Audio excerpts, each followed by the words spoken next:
Lockdown खुलने के बाद रिसेशन आना शुरू होगा और इस पूरे के पूरे कोरोना भूकंप के बाद फाइनेंशियल वर्ल्ड कैसे बदलेगा, हम सब ये गेस करने की कोशिश कर रहे हैं। लेकिन मैं आपसे पहले ये चाहता हूँ कि आप ये पूछें कि इस दौरान कौन कौन से इल्यूजन्स ब्रेक हो रहे हैं। कोरोना की वजह से बहुत सी चीज़ें ब्रेक हो रही हैं और उसको समझना ज़्यादा इम्पॉर्टेंट है बजाय कि किस तरह से इकोनॉमी चेंज होगी, किस तरह से रिसेशन बिजनेस को, दुनिया को चेंज करेगा। बिकॉज जब तक आप अपने बारे में नहीं समझ जाते कि आप कैसे बदलेंगे, तब तक आप उसको बहुत सही तरीके से इस्तेमाल नहीं कर सकते। जो चेंजेस आने वाले हैं उसको समझ भी नहीं पाएंगे और रिस्पॉन्ड भी नहीं कर पाएंगे। सबसे पहला इल्यूजन जो टूट रहा है, बहुत लोगों का टूट रहा है, प्लीज़ इसको समझिए कि बहुत से लोग इस चीज़ को मानते थे कि हम लोग अमीर हैं। गरीबों की बात नहीं कर रहा हूँ मैं, अमीरों की बात कर रहा हूँ। मेरी अभी 2 लोगों से बात हुई है। एक सज्जन की बहुत बड़ी कंपनी है जिसमें 3-4 हज़ार एम्प्लॉयज़ हैं और इस कोरोना की वजह से वो आधे से ज़्यादा स्टाफ्स को हटा रहे हैं। ये कोई बहुत खुशखबरी नहीं है, ये इल्यूजन है।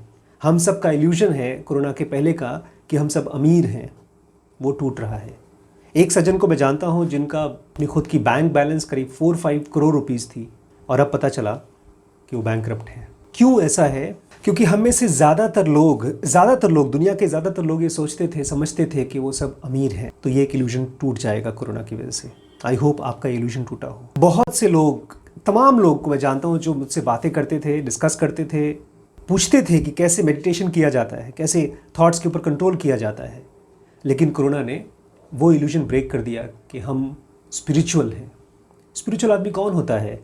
जो मौत के बीच मर पे भी बैठ करके अपने माइंड को स्टेबल कर सकता है। स्पिरिचुअल आदमी वो होता है जो आसपास में कितनी भी बड़ी विपदा हो वो शांत रह सकता है, जिसकी लाइफ का पर्पज़ ये होता है कि माइंड को शांत, फोकस और काम रख सके। लेकिन अभी तक आपके घर में नहीं घुसा है कोरोना, केवल आपके पास न्यूज़ आई है और पूरी तरह से पीस ऑफ माइंड लॉस्ट हो गया है। अपने डेली एक्टिविटीज़ को आप कर नहीं पा रहे हैं। बहुत से सपने देखे होंगे कि जब मेरे पास टाइम होगा तो मैं करूँगा, लेकिन कुछ भी नहीं कर पा रहे हैं। वो इसलिए नहीं कर पा रहे हैं क्योंकि आपने अंदर में एक इल्यूजन था कि हम सब स्पिरिचुअल हैं, हम सब फोकस्ड हैं, हम सब काम हैं।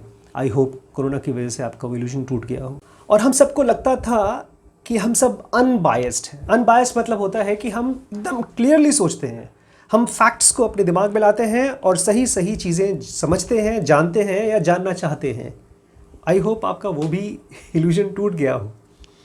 बिकॉज जिन चीज़ों को आप नहीं समझ सकते उसमें से भी मतलब निकाल रहे हैं अब हम। कोरोना कॉन्स्पिरेसी है, कोरोना सीरियस है, कोरोना सीरियस नहीं है। फार्मा कंपनीज, WHO, ये सब लोग मिलकर के कॉन्स्पिरेसी कर रही हैं, या कोरोना इतना ख़तरनाक है, इतना ख़तरनाक नहीं है, इसकी वैक्सीन कब तक आएगी, वैक्सीन सचमुच में कारगर होगी या नहीं होगी।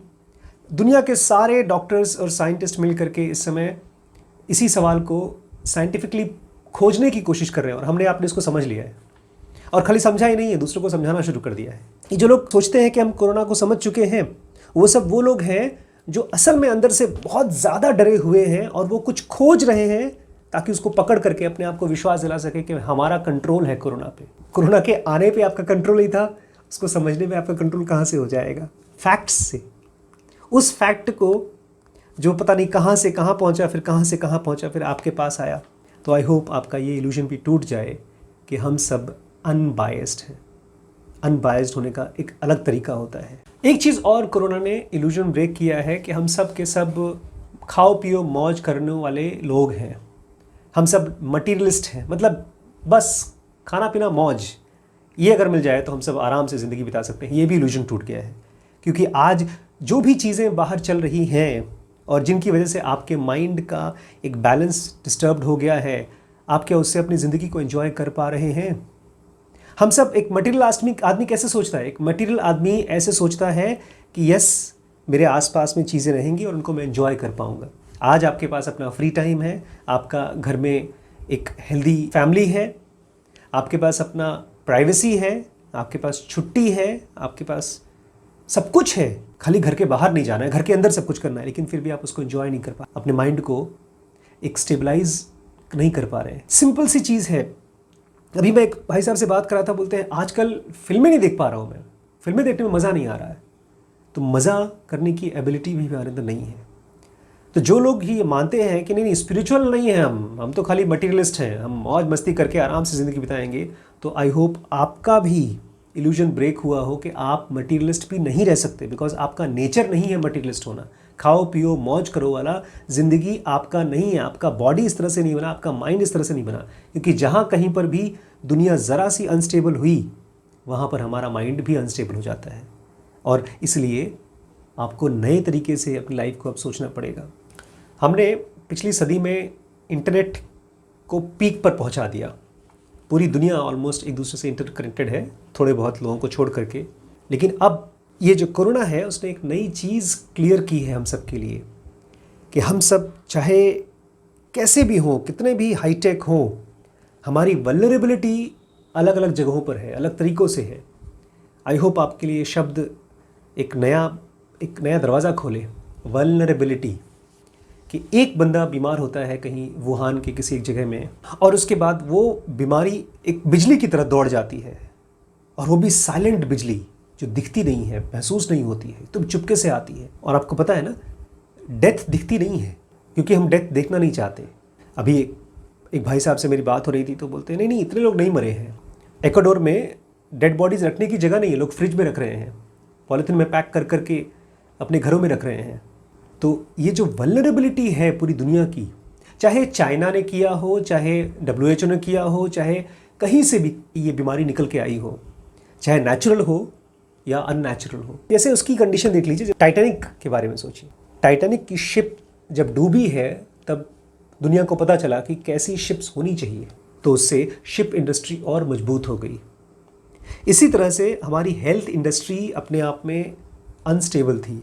मॉडर्न मेडिसिन जब से आया है तब से हम लोगों ने अक्यूट इन्फेक्शंस को कंट्रोल कर लिया, लेकिन ये इल्यूजन भी था, बिकॉज जो कोरोना आया है अभी तक हम उसको समझ नहीं पा रहे हैं। तो हम सब मिल करके जब अपने इल्यूजन्स तोड़ेंगे, क्या इल्यूजन्स तोड़ेंगे कि हम इस चीज़ को समझ रहे हैं, तब हम और जानने की कोशिश करेंगे। और खाली कोरोना को नहीं, कोरोना का हमारे पर्सनल लाइफ पर, हमारे बिजनेस पर और हमारे आसपास के परिवेश पर। और ये केवल कोरोना नहीं है, ये डेथ है, डेथ का एक रूप आया है। और जब पूरी प्रजाति के ऊपर डेथ की छाया ऐसी आती है तो हम किस तरह से रिस्पॉन्ड करते हैं, किस तरह से आपस में लड़ते हैं। ह्यूमन स्पीसीज है हम सब, चाइना भी ह्यूमन्स हैं, US भी ह्यूमन है, हम भी ह्यूमन हैं, WHO के लोग भी ह्यूमन हैं, लेकिन हम एक दूसरे को सू कर रहे हैं कि तुमने हमारे देश में एक बीमारी भेजी है। अगर धरती एक परिवार हो सके और एक दूसरे को ऐसे बात कर सके जैसे बॉडी के सेल्स, लिवर है, किडनी है, ब्रेन है, तभी बॉडी जल्दी हेल्दी होगी। हम अपने प्लैनेट को ज़्यादा सेव कर पाएंगे, अपनी स्पीसीज़ को बचा पाएंगे। बट उसके लिए हम लोगों को सेन बनना पड़ेगा। सेन समझते हैं ना, जहाँ पर आपका माइंड शांत हो सके और फैक्ट को सुने और ओपिनियंस ना बनाए। इसके बाद, कोरोना के बाद आएगा एक नया स्पीसीज़, ह्यूमन स्पीसीज़, जो देख सके, समझ सके कि केवल इमोशनल होकर के हम जी नहीं सकते, केवल एन्जॉयमेंट के लिए हम जी नहीं सकते। हमारी स्पीसीज़ को इवॉल्व होना होगा। हमको इस तरह से इवॉल्व होना होगा कि हम किसी को नहीं छोड़ सकते। इस पूरे प्लैनेट पर कोई भी एक बंदा कोरोना जैसी बीमारी या किसी भी बीमारी के लिए अगर ससेप्टेबल है तो अभी तक ये बीमारी ज़िंदा है। और जैसे कोरोना है ऐसे ही बिज़नेस की दुनिया है। मैं अभी रिम्पी से सुबह बोल रहा था कि हमने रोडें बनाई हैं, रोड्स बना रखी है, हमने बिजली का हिसाब किताब लगा रखा है, घरों घरों में पानी पहुंचा दिया है, सैनिटाइजेशन का सिस्टम बना रखा है, लेकिन अभी भी हमारी ह्यूमन स्पीसीज़ इतनी समझदार नहीं हुई है कि हर घर में बेसिक फूड सप्लाई दे सकें, इर्रिस्पेक्टिव को कोई आदमी कितना कमा पा रहा है। जिस दिन रोड, पानी, बिजली की तरह हर घर में खाना पहुंच पाएगा, खाना मिल पाएगा, अवेलेबल हो पाएगा, तब हमारी स्पीसीज़ अलग तरीके से सोच पाएगी, अलग तरीके से पढ़ पाएगी, अलग तरीके से काम कर पाएगी। अभी हम सब के सब मानते हैं कि हम ह्यूमंस हैं, बट हम ह्यूमंस हैं नहीं। ये कोरोना ने यही चीज़ हम सबको इल्यूजन ब्रेक किया कि हम सब ह्यूमंस की तरह बिहेव नहीं कर रहे हैं। तो आई होप ये इल्यूजन आपका टूटा हो और हम सब ज़्यादा ह्यूमन बन सकें। इस पूरी दुनिया में खाना बहुत है, हमने केवल खेती नहीं सीखी है, अब हमने इतना ज़्यादा प्रोड्यूस कर लिया है कि पूरी धरती सस्टेन कर सकती है खाने के लिए। अभी भी करोड़ों टन्स ऑफ फूड फेंका जाता है समंदर में, केवल इसलिए क्योंकि हम में से कुछ एनिमलिस्टिक लोग हैं जो ये मान के चलते हैं कि पैसा बहुत सेफ है, जो दिख गया कोरोना में कि नहीं सेफ है। हम में से बहुत से ऐसे लोग हैं जो अपने थॉट्स को यूज़ करके प्लैनेट को नेक्स्ट लेवल पे नहीं ले जा पा रहे हैं, ह्यूमंस को नेक्स्ट लेवल पे नहीं ले जा पा रहे हैं। आई होप इसके बाद एज ए ह्यूमन स्पीसीज़ हम उस लेवल की तरफ जाने की कोशिश करें। आई होप हम ये रियलाइज़ कर पाएँ कि स्पिरिचुअलिटी मतलब सोसाइटी से कुछ अलग नहीं। स्पिरिचुअलिटी मतलब अंदर की एक ऐसी स्टेबिलिटी, अंदर की एक ऐसी कामनेस जिसमें हमको बाहर की प्रॉब्लम डिस्टर्ब ना कर सके। कितनी भी बड़ी डिस्टर्बेंस आए, गौतम बुद्ध या नानक केवल हमारे लिए मूर्ति या प्रार्थना बन के नहीं रह जाना चाहिए। ये क्लीशे लगता है, बहुत घिसा पिटा लगता है, बट जब तक हम सब का सब पूरा प्लैनेट स्पिरिचुअल नहीं हो जाता है, मेडिटेशन करना नहीं सीख लेता है, जब तक वो अपने अंदर जाना नहीं सीख लेता है, तब तक ये वल्नरेबिलिटी एज इट इज़ रहेगी।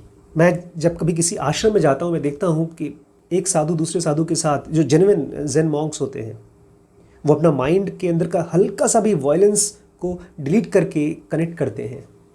और हम यहाँ पर बात करें देशों की, कि अगर एक देश वल्नरेबल है तो वो इंटेलिजेंटली उसको हैंडल करना चाहिए, इस इन्फेक्शन को अपने यहाँ कंटेन करना चाहिए।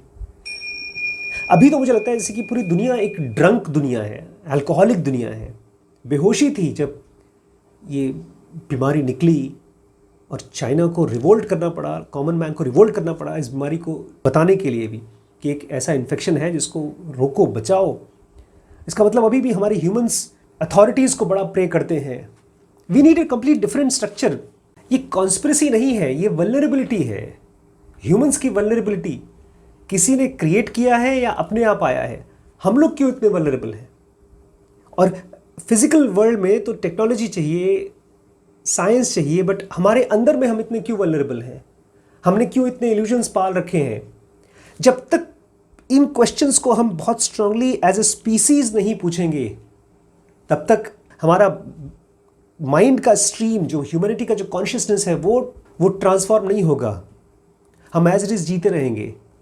नई स्पीसीज़ आनी है, नई स्पीसीज़ वो स्पीसीज़ होगी जो अपने आप को एक देश का नहीं मानेगी, जो धरती का मानेगी। ये सुनने में कितना घिसा पिटा लगता है, बट थोड़ा सा सोच के देखिए कि अगर धरती की पूरी एक गांव है, धरती एक छोटा सा टाउन है, तो क्या हम सब मिल करके इस प्रॉब्लम को सॉल्व करने की कोशिश नहीं करेंगे?